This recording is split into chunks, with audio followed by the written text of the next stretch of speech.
Hello, everyone, and welcome to MintCast, the official podcast of MintPress News. I am your host, Mnar Adley, and I'm the founder and director of MintPress News. It seems that the United States is ready for yet another war, another confrontation. It's trying to start a war now with Venezuela. The Trump administration has sent a fleet of warships alongside thousands of soldiers to the Caribbean, even blowing up a Venezuelan ship it claimed was involved in the drug trade. But Washington has had its eyes on regime change in Venezuela for decades, sponsoring coups, opposition movements, and military operations against the socialist government. So how close are we to yet another forever war? It's almost like we can't keep up from the current war that the United States is backing with Israel and its genocide and its occupation and its agitation of other countries, including the latest bombing in Qatar, Lebanon, Tunisia with the Samud flotillas. It is just ongoing, and it feels like we can't keep up. But we will be dismantling some of the propaganda when it comes to this crisis, this buildup for an invasion of Venezuela. I am joined by three people today to discuss this issue. Joining from Caracas is Diego Sequera. He is a journalist, a writer, and with the local media outlet Mission Verdad. Also joining me is Leonardo Flores. He is the co-founder of the Venezuela Solidarity Network and a former analyst with the Venezuelan embassy in Washington, D.C. And finally, we have the brilliant MacLeod, who's also here. He is our senior staff writer and lead investigative journalist at MintPress News. And he has completed his PhD on the topic of Venezuelan politics and wrote the book, Bad News from Venezuela, 20 Years of Fake News and Misreporting. Make sure to order his book and check that out. I feel so humbled to be here with all of you gentlemen. You guys are definitely, this is like the all-star team to talk about what's happening in Venezuela. And of course, I wish it was under better circumstances. Thank you, gentlemen, for joining me today. Thank you. Thank you. It's a pleasure to be on MintPress, and I hope viewers continue to support the great journalism that you all are doing. Really appreciate that. And before we get on into the show, I do have a special announcement to make. If you've been following MintPress News, you might have noticed that we launched a recent campaign on Indiegogo. MintPress News is facing an existential threat after 14 years of providing fearless, independent, investigative journalism that holds the military-industrial complex accountable. We are actually now at risk of shutting down. One of our main lines of funding has been cut, and so we need every single person who's watching us today to go on Indiegogo and support our campaign. You know, if you've been following us for the 14 years, even just from the couple of years, you might already know that we were banned from PayPal, algorithmically blacklisted from Google, from their Project Owl. We've been algorithmically shadow banned on Twitter, Facebook, and TikTok. We were banned actually from TikTok. And it's all because of our reporting that names the names. And so we are asking you, our viewers and readers, the lifeblood of our independent organization, to support MintPress News as we continue to challenge and scrutinize empire, imperialism, and the military-industrial complex. It is because of independent journalism that people are becoming more aware in the United States about the United States' addiction to war. So your support means everything to us to help us keep on going. Join us on Indiegogo. So let's turn back to what we were planning on talking to, which is Venezuela right now. It's completely disturbing what the United States is doing, having its warships encircling the country. The Trump administration has placed a $50 million bounty on President Maduro's head. So Diego, I want to start with you as someone who is Venezuelan, who is there as a journalist. What is the sentiment right now inside of Venezuela with the United States having its warheads pointed directly at your country? What is the situation on the ground right now? Thank you, Mnar. It's a pleasure to be here. And of course, you're well aware you got my full support given the new challenges a new round of challenges for you. I'm sure you're going to overcome. Regarding the situation here, well, Venezuela has gone through so much that the first noise, I guess, it's not so paralyzing or shocking. People are about their own business. I'm in a very bustling area of Caracas, which it could be a good benchmark to measure how Caracas, at least it's behaving these days, and it kind of gives the impression that basically nothing is happening or will happen. But of course, this has to do with, like I said, it has a lot to do with this is not the first time, not even the first time of threats of military action, and besides the point, I mean, until something really happens, I think we're not going to see the actual reaction of people. But beyond that point, I mean, on a more media and political level, you can see also that our president has called for enlisting in the national militia, which is a component of our armed forces, a couple of weeks ago, and a lot of people basically joined and signed up. Huge numbers, they said. They talk about even 8 million. Make that whatever you want about it. I'm sure that it's a lot of people anyways. And this also goes beyond the sphere of Chavismo itself. I don't know how aware the US is, probably not. I mean, usually this is also usually based on flawed analysis that set up the strategy and usually brings a lot of blunders with them that also at some point becomes blowback. I don't know how sure they are, how aware they are of let's call it the nationalist vein, the Bolivarian vein, that not necessarily means that a Venezuelan citizen necessarily supports the government, supports Chavismo, but and even looking for change, for political change, but one thing is to have those ideas, and another one is to be threatened directly by the US for regime change in this case, because of course you can clearly see through the accusations of the Cartel de los Soles and whatnot. We can talk about that further on. But you can't stop this and think that people beyond that fray is not going to react or oppose. There are already even opposition politicians that already said that in any given situation of this sort, a hypothetical attack, our president, it's Nicolas Maduro, and this is our country, we're going to defend it. Of course, there's also a fringe spectrum here of people who are some, you can say, wishful thinking, and then you have from the extremist factions of the opposition, you have people who are actually craving for this because this would do their work, as in finding what they call an easiest direct way of regime change, which is not. That's part of this flawed analysis we've been talking about. So right now, I mean, like I said, you don't get the feeling properly unless you check out the news, unless you are following what the recent statesmen and where the footage we've seen from southern Puerto Rico or what the president, the vice president, Marco Rubio, everyone has been saying about Venezuela.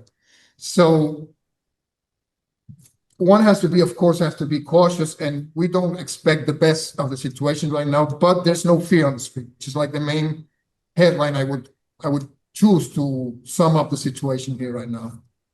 We're talking about a country who is led by a revolutionary vision by Hugo Chavez, a workers' revolution. And he famously called the United States the Great Satan, and for good reason. I mean, Venezuela has been the target of US imperialist sabotage against this country for decades, and including coups. And when I visited Venezuela a few years ago, Diego, you were one of the people that hosted me there.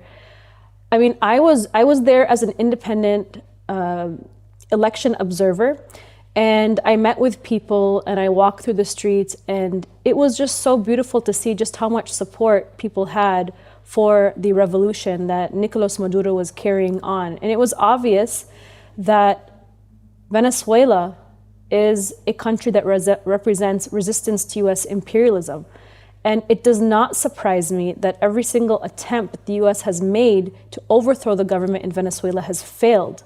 They've failed, every single one of them, because the people there, the majority of the people stand with the revolution, And they stand with Hugo Chavez and they stand with Nicolas Maduro. So it would not surprise me that 8 million people joined this force to defend their country from U.S. sabotage. And so, Leonardo, I think it's really important that we break down and dismantle these narco-trafficking accusations that are being put on Nicolas Maduro himself. So what do you make of these allegations about Maduro and about Venezuela being a drug-producing hotspot? Yeah, I mean, all the evidence runs counter to that claim, right? That Venezuela somehow is a drug-producing hotspot. In fact, when we look at the numbers, and these are numbers that the DEA agrees with, it's that Venezuela produces zero cocaine. It does not grow coca leaf. It does not, at most, 5% of the cocaine produced in South America flows out of Venezuela as a transit country. So the bulk of the cocaine, rather than flowing out of the Caribbean, flows through the Pacific. We're talking 87%. 70%, and this is a figure that just came out pretty recently, that they estimate that 70% of the cocaine in the world flows actually out of Ecuador, which has a Pacific coastline. So this idea that somehow the United States is sending its warships to the Caribbean, to the Venezuelan coast, or right outside on international waters, to protect American citizens from drugs, it's ludicrous. Because if you wanted to do that, first of all, you wouldn't use the military for that. We know from 50 years almost of the war on drugs, that a war that has completely failed, that militarizing this war, or militarizing this problem rather, is not a solution. Secondly, the cocaine is hardly the big problem in the United States right now when we're talking about drug use and overdoses, and when we see people on the streets of our cities that are suffering from addiction. It's opioids, it's fentanyl, it's heroin, it's other things that, not cocaine, right? Cocaine was a big problem back in the 80s, early 90s. Now, not as much. It's other drugs that Venezuela doesn't produce at all. Fentanyl, there's no fentanyl in Venezuela that goes to the United States. So this is a myth that really we have to take down and we have to debunk, right? And then when we talk about these narco-terrorism charges, I mean, this is absurd, right? I mean, I challenge anyone to name one terrorist act that the Bolivarian government has carried out in the past 27 years since it was first elected. There's none. The drug charges themselves, they focus on the Tren de Aragua, they focus on the Cartel de los Soles. But then their own reports really undercut their arguments. When I say their own reports, I'm talking about the United States intelligence services and other agencies. So for example, there was this memo that was leaked in, believe it was May, from the National Intelligence Council. And here I'm going to read a quote where it says, the Maduro regime probably does not have a policy of cooperating with TDA's Tren de Aragua, and is not directing TDA movement and operations in the United States. Venezuelan intelligence, military, and police services view TDA as a security threat and operate against it in ways that make it highly unlikely the two sides would cooperate in a strategic or consistent way. So right away, this is the top levels of US intelligence acknowledging that TDA not only doesn't work with Venezuela, but that Venezuela views it as a threat. And in fact, the TDA was functionally destroyed by the Venezuelan security forces in 2022, 2023. And now what we have are remnants of the TDA throughout the hemisphere that kind of act as a loose network, or that trade on this TDA name to kind of further their criminal enterprises. On top of that, let me just read a quick quote from the DEA's National Drug Threat Assessment. This is a yearly report that the DEA issues. And in the 2025 report, they say, TDA members also conduct small-scale drug trafficking activities.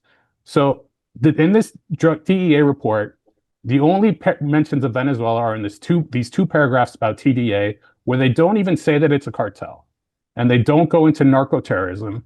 They say mostly that the TDA engages in human trafficking and smuggling, and really using migrants to their own ends, and does very little drug trafficking. So it undercuts the Trump administration's argument about narco-terrorism completely. Furthermore, and I'll just add, in terms of the Cartel de los Soles, I was looking back through these drug assessment reports for the past 15 years. Some of them aren't publicly available, but in the ones that were, and I looked at around a dozen or so, the Cartel de los Soles, do you know how many times it's mentioned? 0 times. 0 mentions at all over the past 15 years. So clearly, this is not a cartel that, first of all, it's a cartel that doesn't exist. Secondly, it's not any sort of threat to the United States. So what we're seeing is kind of the political maneuvering by Marco Rubio and other hardliners that really are more interested in Cuba than Venezuela, using this kind of rhetoric of crime and narco-terrorism to push the United States into a conflict with Venezuela. Absolutely. And I think if the United States cared about the war on drugs, we wouldn't have had our U.S. military members, our soldiers, defending those poppy plants in Afghanistan. And I want to point out that Marco Rubio's pronouncements about being tough on drugs, they really fall flat when we remember his own brother-in-law, Orlando Cecilia, was a cocaine drug lord who spent over 12 years in a Florida prison.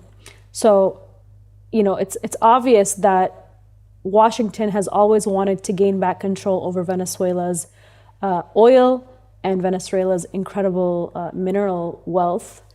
Of course, we know that this includes the largest proven oil reserves in the world, but also significant deposits of iron, natural gas, gold, and diamonds, and other minerals that are used for military equipment. And so, Alan, there is obviously a huge undertone to all of this, which is that the U.S.'s history of trying to provoke regime change in Venezuela. Could you first tell us what Marco Rubio has said about Venezuela, and then kind of give us a history of the United States provoking regime change? Yeah, sure. So Marco Rubio is a Cuban-American Secretary of State, and he has really been a hardliner on Venezuela for his entire career, like so many Cuban-Americans have. We know what Rubio was doing in the first Trump administration from books like Mark Esper's tell-all books that came out. Mark Esper was the defense secretary under Trump. You can also read National Security Advisor John Bolton's book, The Room Where It Happens. And basically what came out of it was that Rubio was one of the super hawks in the cabinet, really pushing for regime change, even pushing for a potential military invasion of Venezuela. We might remember in 2020, the United States tried to launch a series of coups, trying to push Juan Guaido into the Miraflores presidential palace. During that time, Rubio was really one of the strongest supporters of that, and he was probably the brains behind it.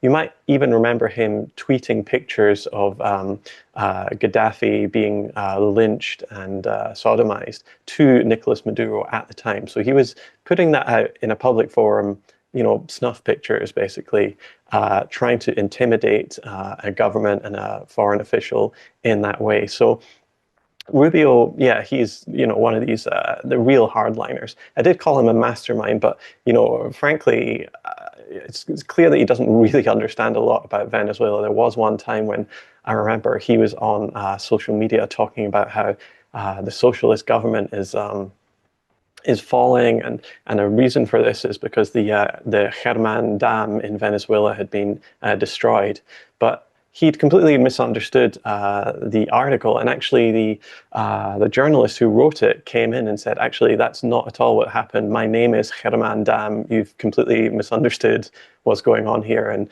yeah, I mean, he's a ridiculous figure in so many ways. But he is pretty typical for the US, whether it's Democrat or Republican in the administration. Before 1998 and the election of Hugo Chavez, Venezuela was actually one of the US's key allies in the region, and it was doing whatever it was told. Basically, it would pump oil whenever the United States told it to keep the prices nice and low. But all of that changed when Chavez was elected, and pretty quickly he realized that the minerals wealth of Venezuela really had to be directed towards benefiting the people of Venezuela. And that put him right in the crosshairs of the United States. And so really, I have to say, for the last quarter of a century, there hasn't been a day when the United States hasn't been trying to overthrow the government of Venezuela. We saw them greenlight a coup in 2002 where the US ambassador, I think his name was Charles Shapiro, was actually at the headquarters of the coup.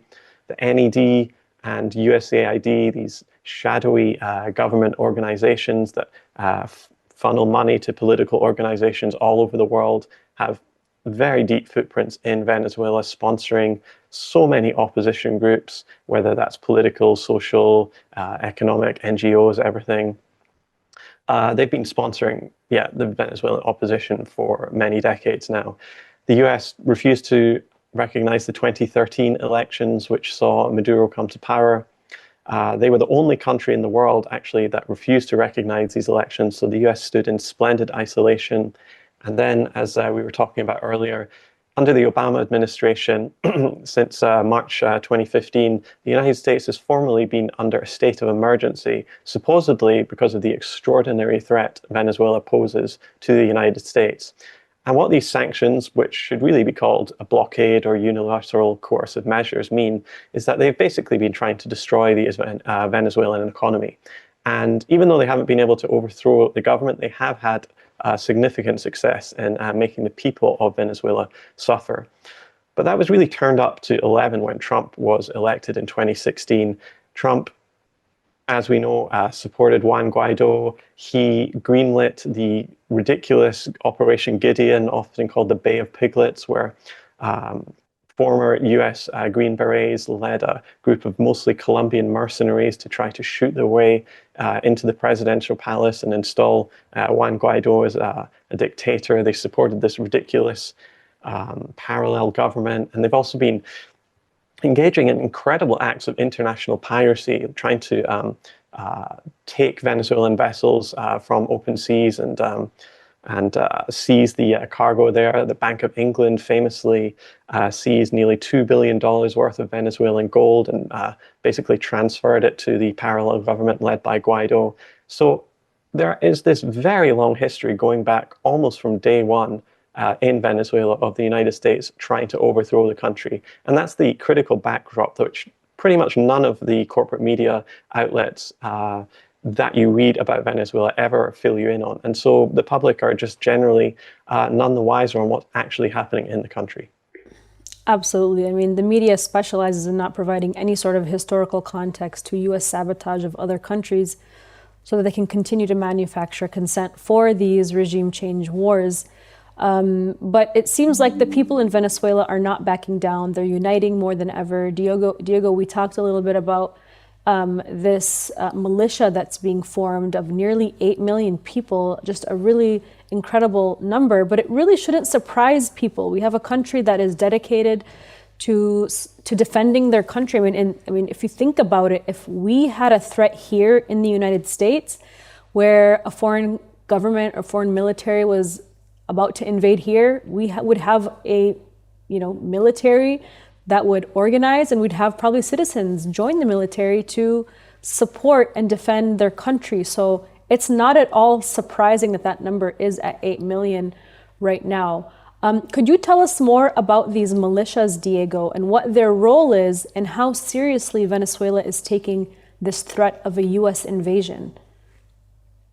Well, militia has been a component of the armed forces ever since the Comandantes years, since Chavez years. It was formed, I'm not sure, maybe Leonardo could help me with this one, but I think it was around 2011 or 12, or even before, but during the early decades. And as another component of the armed forces, that was during those years, and it had also, a territorial role, and sometimes they have secondary roles in many aspects, in security aspects, or organizing and social engagement ever since.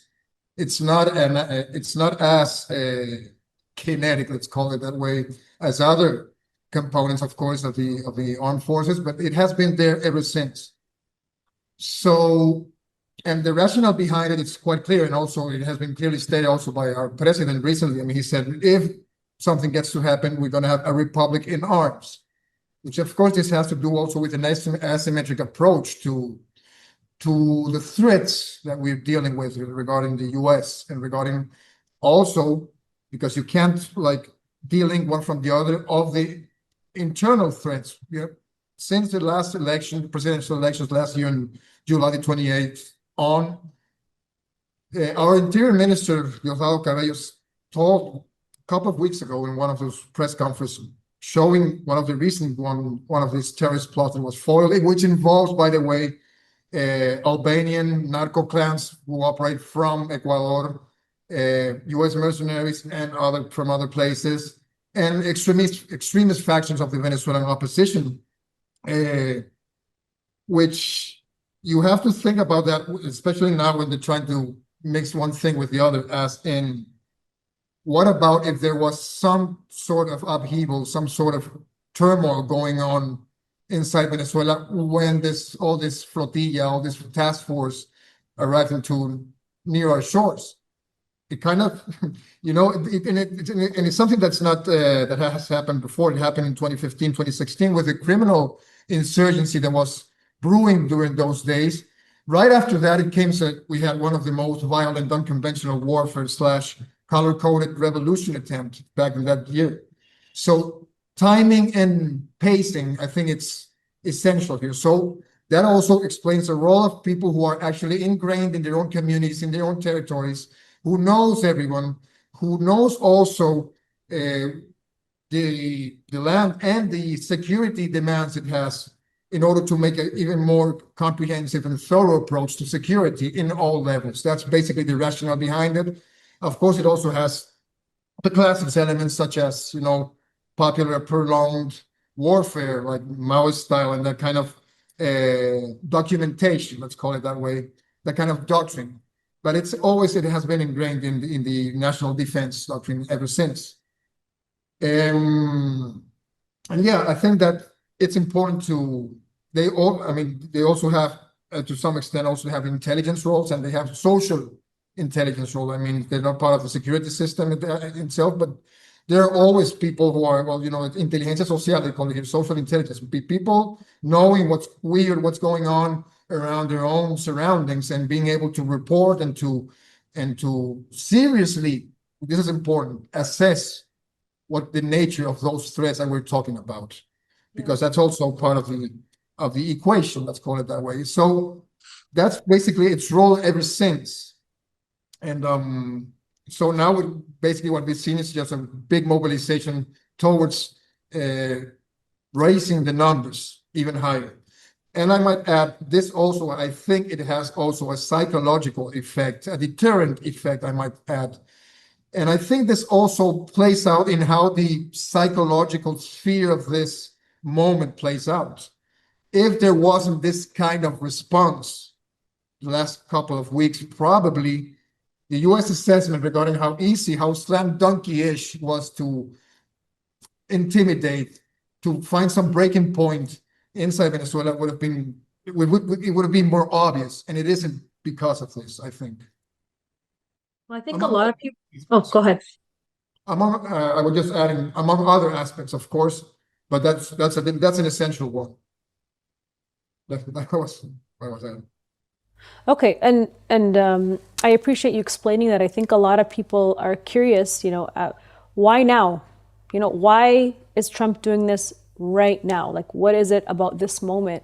And so, Leonardo, I'm curious to know, what is your assessment on the situation, and why do you think Trump is trying to invade Venezuela right now? And do you think that they will actually follow through?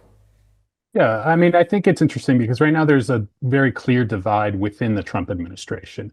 On the one hand, you have this kind of faction of MAGA isolationist types who don't want to necessarily see a conflict in Venezuela. And that faction is right now spearheaded by Richard Grenell, who, among other things, is Trump's special envoy for Venezuela. And it was thanks to this faction that the United States and Venezuela came to an agreement pretty recently, about a little bit over a month ago, to not only give Chevron a new oil license, but to free the 256 Venezuelans who were held hostage in the Salvadoran torture prison Sequera, and to reunite some Venezuelan children with their families. So the other side of the coin, though, is the Marco Rubio faction, the neocons, who really have had their eyes set on Venezuela for decades, as Alan was saying. And they have been pushed. They were pushing against the Chevron license from the beginning. In fact, at one point, Trump called the congresspeople from South Florida crazy Cubans because they were threatening to derail his big, beautiful bill if Trump gave Chevron a license. So he didn't give them a license until after the bill had passed.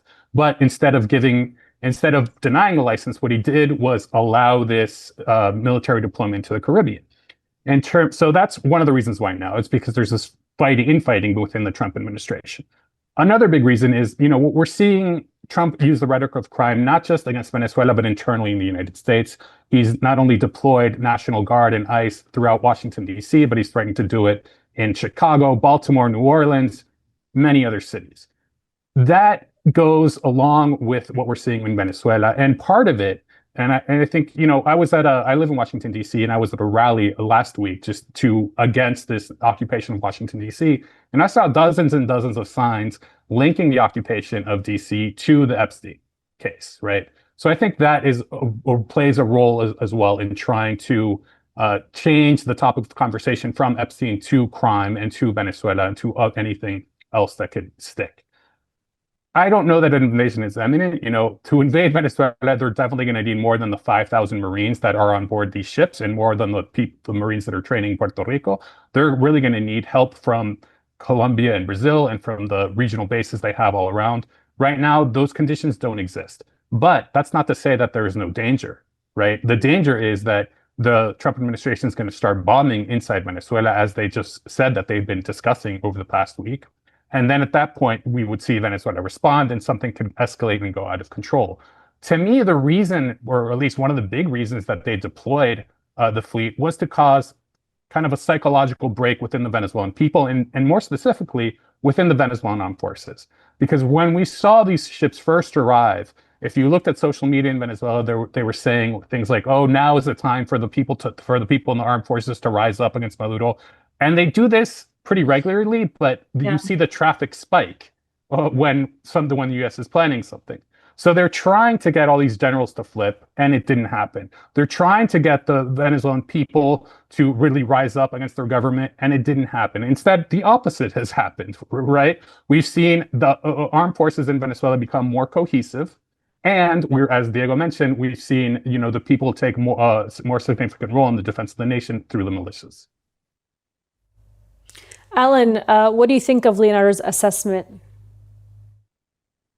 Yeah, I think he's pretty much on point. Ultimately, if they've only got 4,500 servicemen, as what has been reported in the media, that's simply not enough to stage some sort of large-scale invasion of a country that is, much larger than, it's not some little place that you can take over. In fact, 4,500 troops might not even be enough to subdue Chicago. Who knows? My sense is probably that this is an operation to try to put pressure on Venezuela and see what happens. Put pressure on the structure. Will cracks emerge? Will generals, for example, try to defect? Will there be mass panic? The United States, of course, has spent decades trying to penetrate the Venezuelan armed forces, particularly the officer corps, and try to peel off people there, try to find allies within the movement that could potentially do its dirty work for it. But yeah, it's not clear that that's actually going to happen. And it's also clear that this is obviously not about drugs, as Leonardo has made clear as well. I don't think it was the last time. I think 2 times ago when I was in Venezuela, I spoke to someone in the government, William Castillo. And normally we talk about the Republicans and the Democrats as being 2 sides of the same coin. They're basically the same one-party state. But he said for Venezuelans, there is actually a bit of a difference. And generally, the Democrats don't favor the sort of invasion of Venezuela. They prefer the sort of sanctions and the NGO way of trying to change the society. But people like Trump and the people he's surrounded himself are real hardliners. In Trump's first administration, he reportedly said that it would be, quote, cool to invade Venezuela because, quote, it's really part of the United States, end quote. So that's the sort of mentality Trump has, go in, bash him on the head, take the oil. Who knows what's going to happen when tensions rise? There could be misgivings, there could be misunderstandings, and something terrible could happen. But I would say that if the United States does try to engineer a regime change operation in Venezuela, and it is successful, I would predict that we would see a massive spike in drug production in Venezuela. Because if you look at what happened in Afghanistan in the 1980s, the United States wanted to overthrow a leftist government in Afghanistan. They did it by funding ultra-reactionary conservative Islamists like Osama bin Laden, and they allowed the Mujahideen to control the opium trade, making Afghanistan the world center for opium production.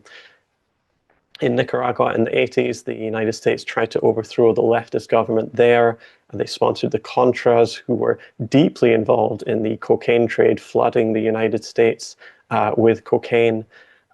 In Bolivia, the government in the 2000s kicked out the Drug Enforcement Agency, and cocaine production dropped off a cliff there. So when we see the United States getting more involved in the so-called war against drugs, time after time we see drug production actually going up. So that would be my prediction. Apart from that, I don't want to place any bets on what Trump is actually thinking, but I think Leonardo hit the nail on the head. Absolutely. And, just listening to everybody and just, because of us MintPress reporting on this issue for such a long time, and myself and Alan having visited Venezuela, a lot of the destabilization efforts that the United States has put on Venezuela seem to be coming from the same playbook borrowed from other countries the United States has tried to destabilize and overthrow their governments, similar to Venezuela, like that in Syria, Iraq, and Libya. Diego, do you agree with that assessment? No, absolutely. I mean, and you can even, there's like, let's call it this kind of cross-pollination between one experience and the other one. I mean, each one enriches and updates the next one. I mean, and actually this, there's a book by Greg Grandin, for example, called Empire's Workshop. Basically, and the central premises of it is all these attempts, all these models that have been played out since the early 20th century in Latin America are the ones that are used afterwards somewhere else, including even dropping bombs for World War I. I think it had to do with how they bombed in Haiti and Dominican Republic in the early years of the 20th century, same with Nicaragua. And also, talking about Syria, when it all started, it was the Contra model. I mean, this weird third force that got involved between the protesters and the government, and suddenly started disappearing and killing people and extrajudicially killing people. That later on, it turned out it was all these Wahhabist factions that were doing this.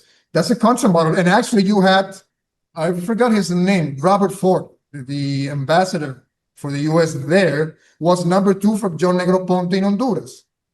So it's clearly, it was a contraption back then. So yeah, what I'm saying here is it's clearly connected, and one experience brings to the other. And perhaps the most obvious one, there are 2 obvious connections here. The first one is, in this Empire toolbox, which is one of them, it's the Noriega experience, for once, which is, it has a different context and a different evolution, but of course, they actually got to arrest the guy inside Panama after bombing the crap out of Panama. And but the other one, it's even closer to home in time, which is the WMD 2003 Iraq thing. They're just exploiting a figment of imagination. But there is a precedent here, the same as it was in regarding Iraq, that eventually at some point they did have, although they dismantled chemical weapons program, and even before that they had like nuclear plants in '82 that was actually was bombed by Israel back then. But in this case, and I'm picking up what Alan was saying regarding the drug trade, during the 80s and the 90s, actually there was a major cocaine supply coming from Venezuela, ran by the anti-drugs czar in Venezuela, who was a brigadier general from the National Guard called Ramon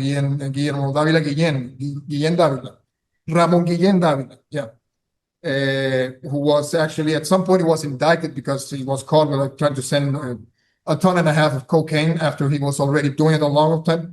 with the help of the CIA. It was the DEA who caught him afterwards. There's even a 60 Minutes, Max posted the other day on Twitter, Max Blumenthal. We were talking about it before. And it shows precisely what they were doing, what some security personnel in Venezuela was actually doing, collaborating, sending cocaine to the US in the 90s, just like in Nicaragua, just like in Bolivia. So that also stopped. That's the moment, that's the actual origin of El Cartel del Sol in singular back then. It was a name that disappeared suddenly, but it was in 2005 when Venezuela cut ties with the DEA that it reappeared in a Miami Herald piece by an unnamed top diplomat in the country, which is easily to deduce it was William Brownfield, of course.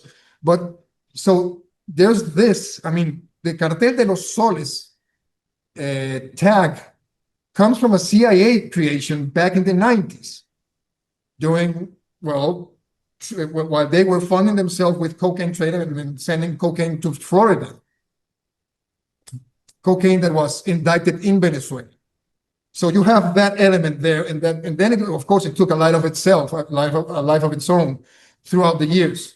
But that connection, I think it's important. The same with oil, the same, which is far more obvious. I mean, because the Cartel de los Soles things is a narrative element, but also the way that unrestrained oil supply that they had back then, it changed when Venezuela had the sovereign government and started to regulate the oil supply and opening our offer to partners around the world and not an exclusive relationship with the US. So this is also part of it and part of the problem. Now, regarding the other element, which is what could happen now, I also share the view of both my friends here, Alan and Leonardo, and you won't, with 4,000 Marines, you're not going to do anything significant, but with 1,200 Aegis missiles, you could. I think that's the main danger here. And also because, like I was saying before, something also didn't add up. The 4,000 Marines could make sense if there was some internal strife going on, or some armed insurgency being successful inside Venezuela, which is not happening. So regardless, at this moment in time where it's September the 10th, it's more about fear-mongering and trying to reach some breaking point in order to see if the government collapses of this orders or the Venezuelan society rise up or whatever. Now they're in social media, you can see people already wanting to do the Nepal thing, but it's, at this point, it's still just there. But it does do some harm economically, of course. This has been one of the best months regarding oil supply and oil sales from Venezuela. And you can't disconnect one thing from the other one. So there's also a rush here in order to not allow Venezuela to even recover even more. Because when you were here, Mnar, in 2021, things were improving already. But things are far better now. I mean, it's not that there are not problems. We have major issues still. And we're still under the sanctions program. But things are better than they were before. So that's also, I think, a reason that they're pushing this. And there's another one. You can think of Marco Rubio now as the most dangerous president in the world, even more dangerous than Netanyahu. And actually one of the most powerful persons in the world as well.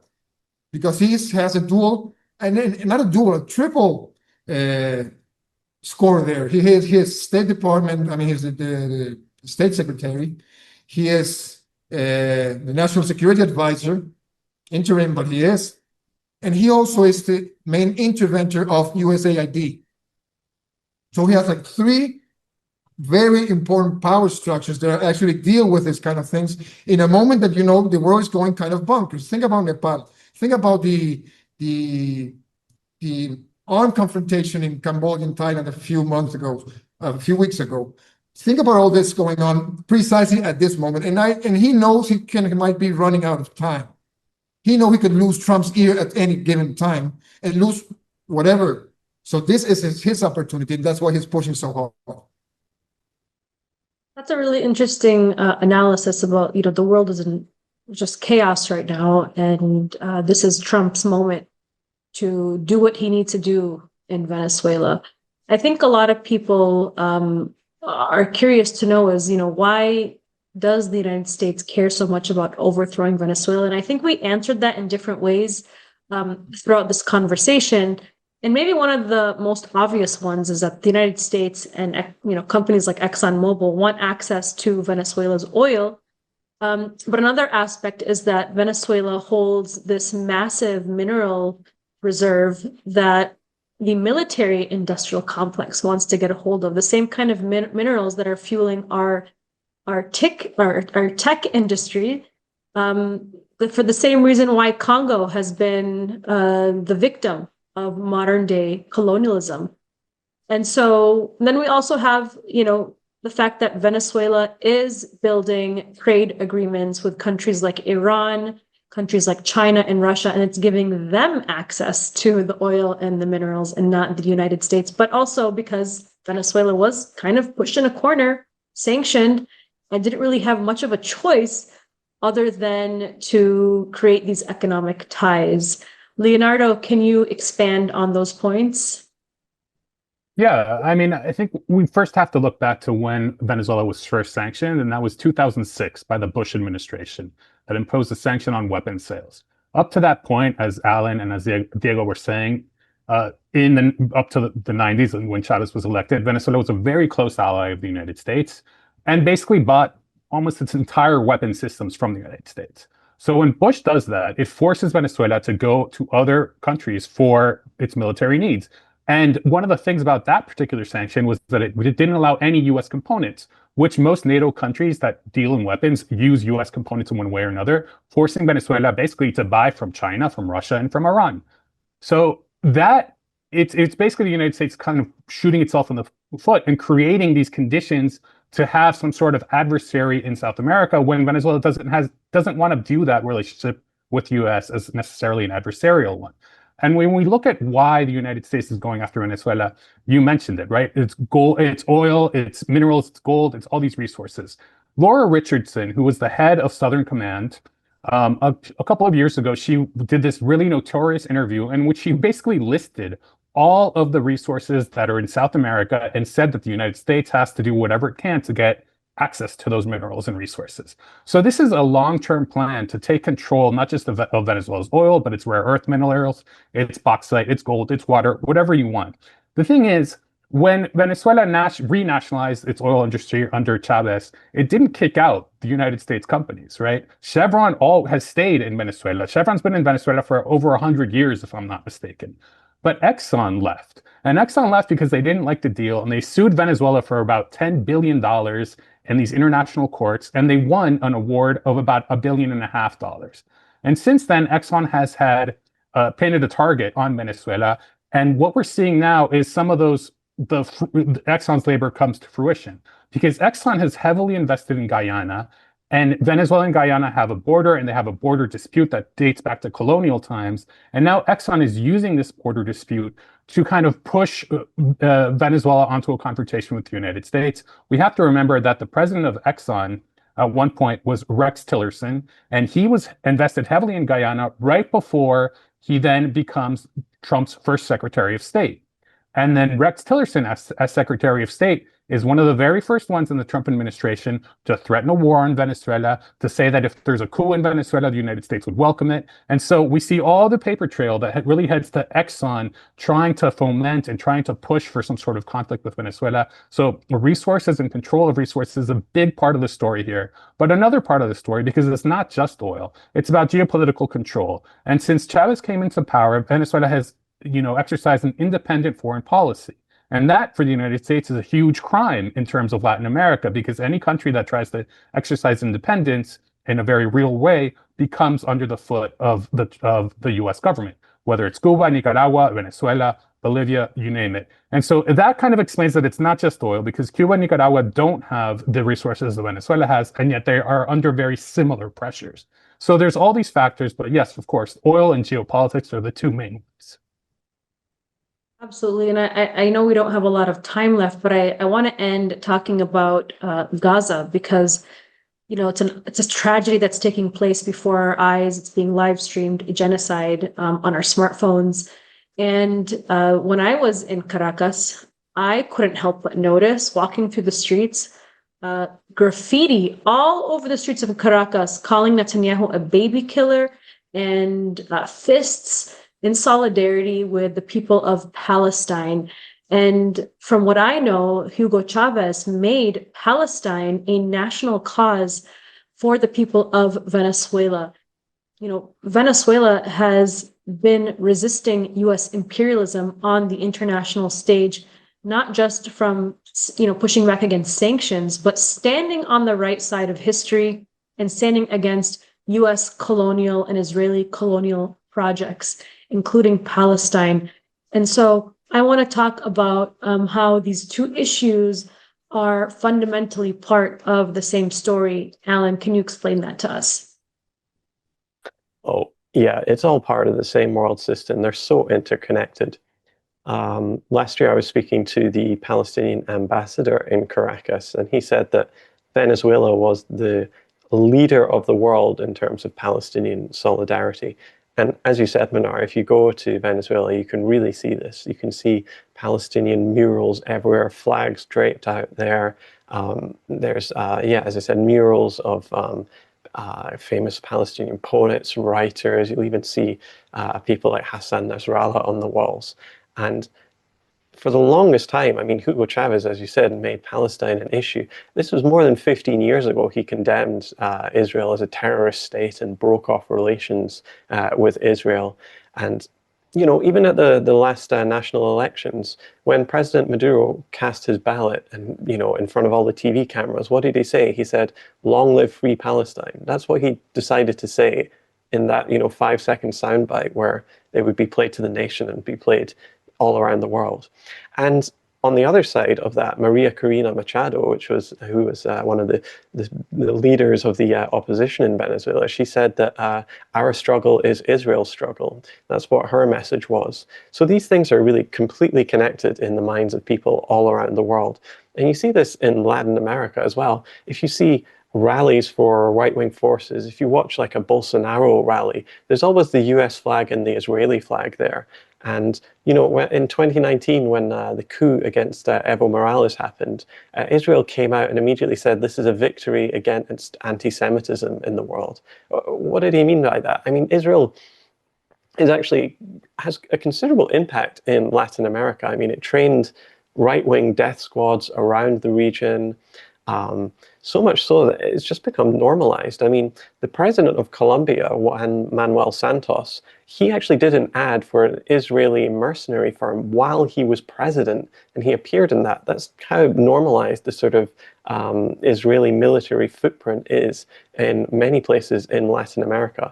So, I mean, yeah, these are all interlinked. We're talking about one part of the global empire here and another place, but ultimately, all oppressed people see themselves in Palestine, and all oppressors see themselves in Israel.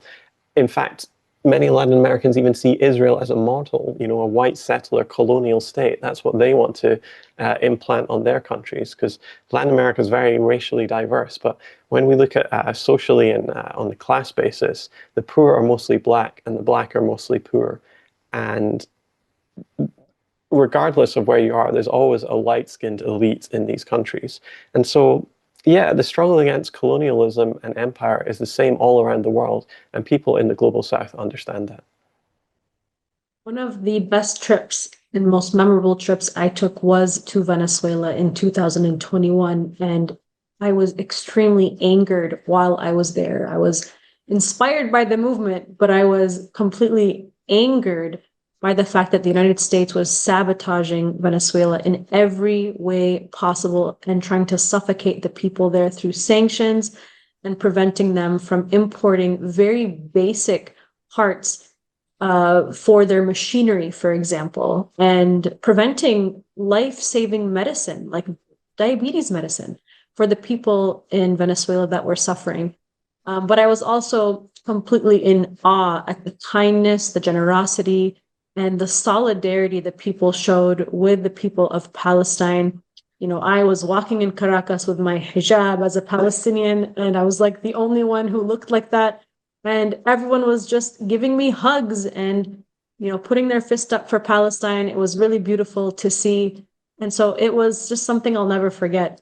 And so I thank you all for all of the historical context that you provided in helping us understand the situation in Venezuela. But before we go, I just want to say one more time that MintPress is in need of everybody's support who's listening to this and watching this segment.